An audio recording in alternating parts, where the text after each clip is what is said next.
2월 13일 토요일.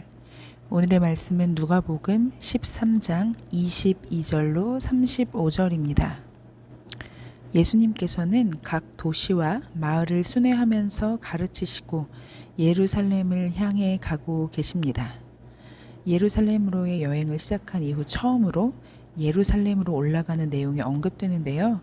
이 길 위에서 어떤 사람이 예수님께 적은 수만 구원을 받습니까? 라고 질문을 합니다.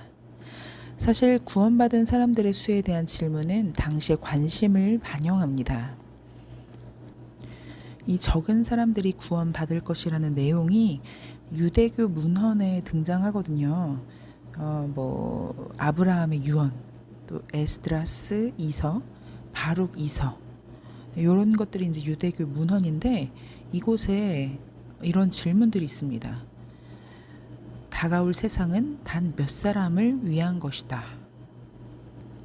또 지극히 높으신 분은 이 세상을 많은 사람들을 위해 만들었지만 다가올 세상은 소수의 사람들만을 위한다.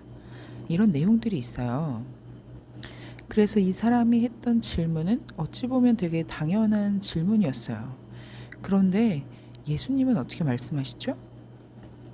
질문자의 추정과 달리 구원은 그 문은 활짝 열려 있지만 그 문은 좁다라고 말씀하십니다. 들어가기를 구하여도 못하는 자가 많다. 그러니 힘쓰라. 여러분, 이 힘쓰라는요, 아고니제스세라고 하는 헬라어인데요. 운동선수가 시합을 하거나 군인이 전쟁을 치를 때 사용되는 단어입니다. 구원의 문은 모두에게 열려 있고 제한이 없지만 예수님께서 제시하신 길을 따르는 자들만 들어갈 수 있습니다. 많은 사람들이 구원의 문 안으로 들어가기를 원하지만 순종하지 않음으로써 실패합니다. 지금 구원의 문에 들어갔다는 확신이 착각일 수도 있다는 거죠. 물론 지금 구원의 문에서 멀다고 생각하더라도 겸손히 주님의 말씀을 받들이는 자는 구원을 얻습니다. 유대인들은 아브라함과 이삭과 야곱이 그들의 조상들이기 때문에 자동적으로 그들과 식사를 나누는 하나님 나라에 잔치에 참여할 수 있다고 생각했습니다. 하지만 하나님의 나라에 잔치 참여하는 사람, 동서남북 즉 열방에서 온 자들이 참여합니다. 아브라함은 더 이상 혈통의 조상이 아니라 하나님 나라에 들어온 사람들의 조상이라는 것이죠. 그리고 들어오지 못한 사람들은 밖으로 쫓겨나고 거기서 슬피 울며 이를 갈게 될 것인데, 슬피 울며 이를 갈리라. 이것은 지옥에 던져지는 자들의 고통을 표현합니다. 먼저 된 자들이 아니라 나중된 자들이 동서남북에서 와서 잔치에 참여할 것이죠.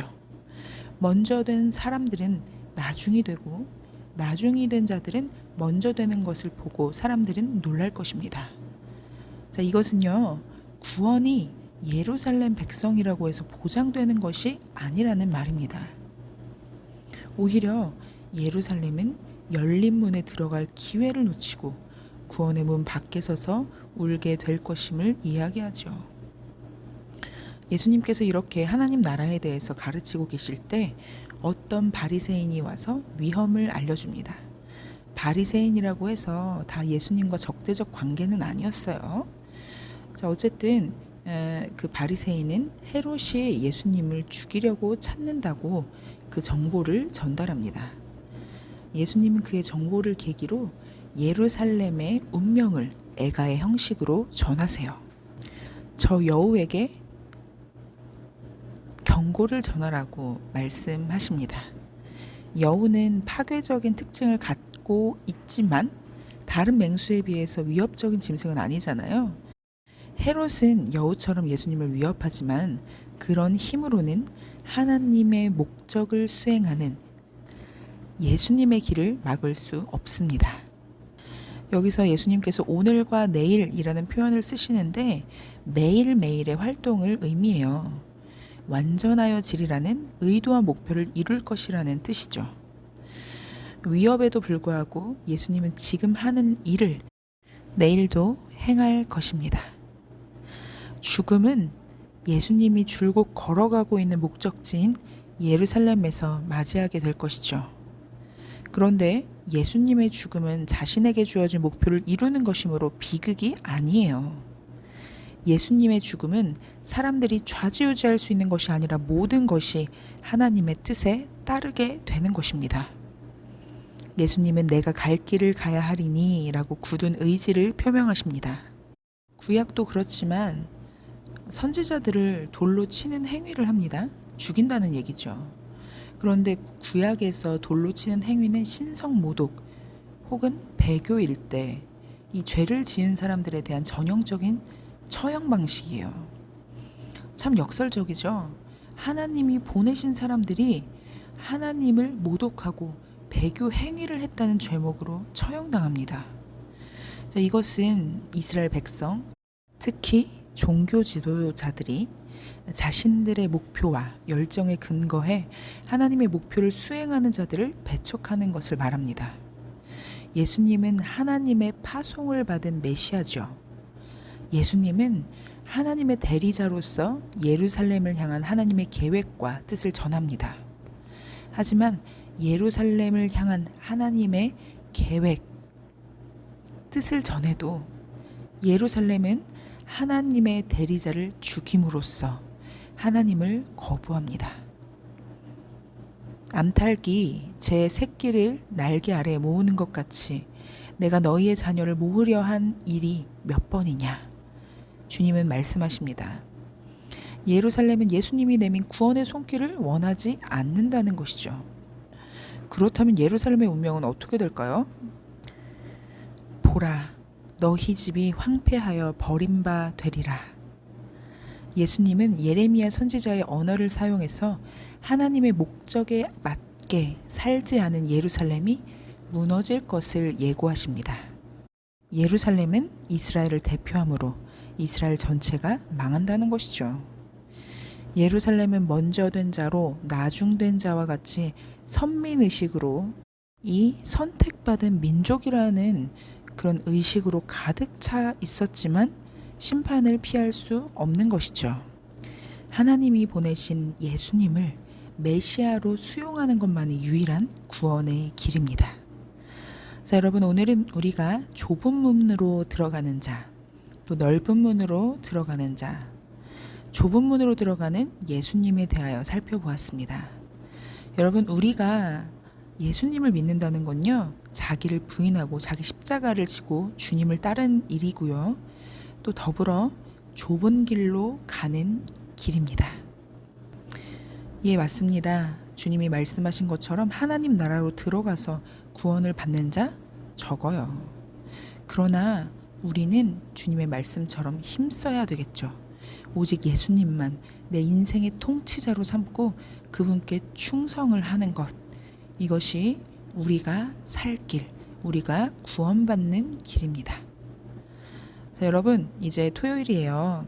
이제 주일, 내일이 되는데 잠깐 휴식을 취하고 또 흐트러졌던 마음들 있으셨다면 이제 마음을 다잡으시면서 좁은 문으로 함께 걸어가길 원합니다.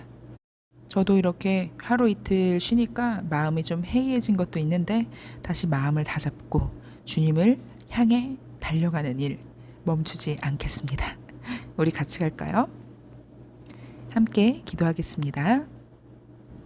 사랑하는 하나님, 오늘 예수님께서 좁은 문으로 들어가는 것, 그리고 처음 된 자가 오히려 나중된 자보다 늦는다는 것, 구원의 문이 좁고 좁다는 것을 알려주셨습니다. 주님, 우리가 예수님을 믿는다고는 하지만 정말 그 좁은 문으로 들어가기를 힘쓰는 그런 일에는 너무나도 부족함을 고백합니다. 넓은 길, 누구나 가고 싶어 하는 길, 편한 길만 가고자 하는 우리의 모습을 회개합니다. 하나님, 용서하여 주십시오. 그리고 자기를 부인하고 자기 십자가를 지고 가는 삶, 좁은 길로 가는 삶을 살아갈 수 있도록 우리 가운데 성령 충만함을 허락하여 주시옵소서. 이제 해이했던 마음들을 정리하고 다시 한번 주님 앞에 표대를 향하여 달려가길 원합니다. 우리의 마음을 만져주시고 우리의 중심을 세워주셔서 주님을 따르는 온전한 하나님의 아름다운 자녀들 될 수 있도록 주장하여 주시옵소서. 함께 하실 주님을 기대하며 예수님의 이름으로 기도드립니다. 아멘. 여러분, 오늘도 승리하시길 축복합니다. 함께 좁은 문으로 고고싱! 네, 한번 해봤어요, 그냥. 네. 오늘도 평안한 하루 보내세요. 샬롬!